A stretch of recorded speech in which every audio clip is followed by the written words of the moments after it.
It wasn't a geopolitical accident. It wasn't even a failure of regulation. It was the inevitable mathematical conclusion of a debt-based monetary order, reaching its terminal phase. The pattern is unmistakable. The arithmetic is merciless. Civilizations rise on sound money. They stagnate on credit. They collapse on debasement. This is not a theory. It is a historical constant, a cycle that is repeated across continents, across centuries, across technological eras. The cracks we see today are not new. They are the echoes of Rome, of Castile, of Weimar. We are watching the same movie. We just have better special effects. The incentive structure never changes. When the debt becomes unpayable, the rulers have two choices: default honestly or default dishonestly through inflation. The political choice is always inflation. The payoff is immediate survival. The risk is total systemic failure. Under these constraints, the rational move for the state is to print, to devalue, to extend the game one more round. To understand where we are going, we must look at where we have been. We will examine 3 specific case studies. 3 empires that thought they could cheat the arithmetic. 3 societies that found out they COULDN single quotes T. First. The Roman Empire, the gold standard of ancient civilization. For centuries, the silver denarius was the bedrock of trade. It was pure. It was trusted. But the costs of empire grew. The legions needed payment. The bureaucracy needed funding. The bread and circuses required constant liquidity. By the reign of Nero in 64 AD, the temptation became too great. He reduced the silver content of the denarius to roughly 90%. It seemed like a small adjustment, a minor policy tweak to balance the books. But the seal was broken. Successive emperors followed the incentive. By the crisis of the 3rd century, under emperors like Septimius Severus and Gallienus, the silver content had collapsed to less than 5%. The currency was a bronze token washed in silver. Think about what that means. The state was issuing fake money to pay for real services. Prices skyrocketed. Trade networks disintegrated. The Roman soldier, once the backbone of the empire, refused to be paid in coin. He demanded payment in salt, in leather, in tangible goods. The middle class was wiped out, and the economy reverted to feudalism long before the empire officially fell. Certainly, here's the revised version with row breaks after every full stop, and the economy reverted to feudalism long before the empire officially fell. Just like Rome, the Spanish Empire of the 16th and 17th centuries fell into a seductive monetary trap. Under King Philip II, Spain was the dominant superpower of Europe, fueled by the immense discovery of silver and gold in the Americas. The ships arriving from the New World carried unimaginable wealth, or so it seemed.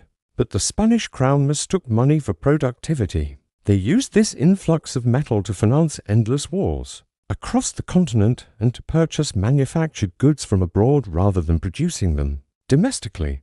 The result is known to economic historians as the price revolution. From the 1540s through the early 1600s, the abundance of silver did not make the average Spaniard richer. It simply bid up the price of everything else. A shoemaker in Castile found that even though there was more silver in circulation, he could afford less food than his grandfather. The cost of living soared, crushing the domestic economy.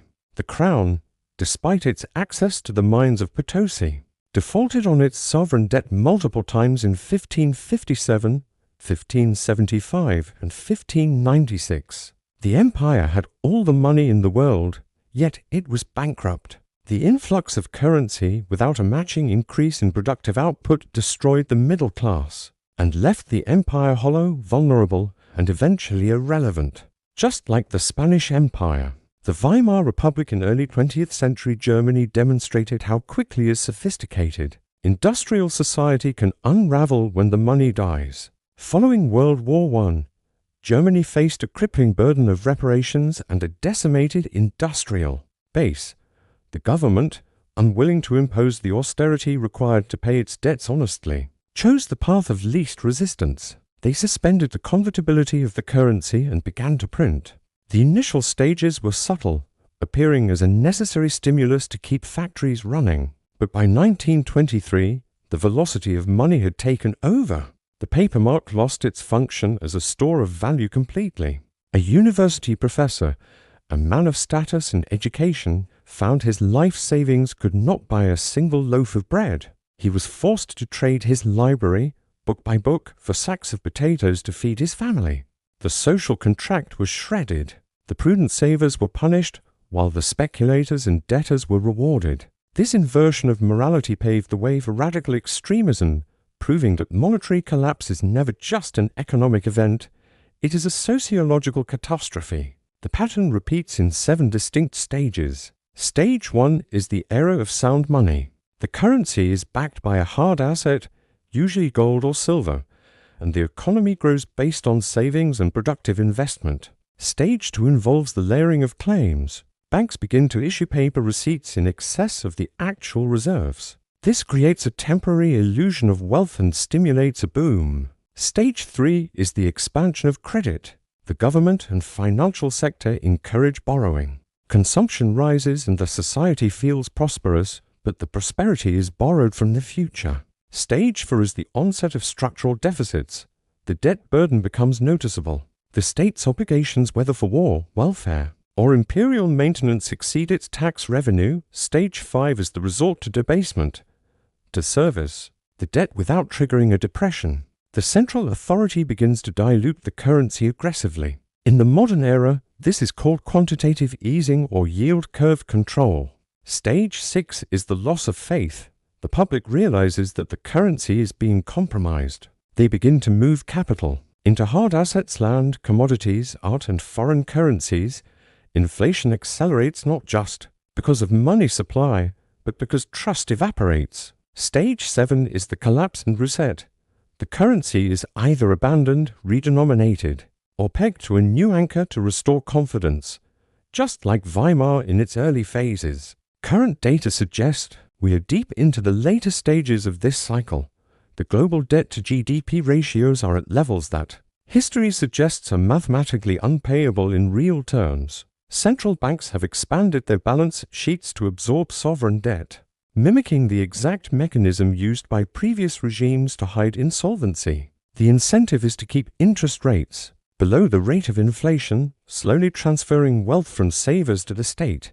This is not a conspiracy. It is a survival mechanism for a highly leveraged system. Some economic historians note that modern technology and the unique status of the global reserve currency might allow the current system to extend stage 5 longer than in the past.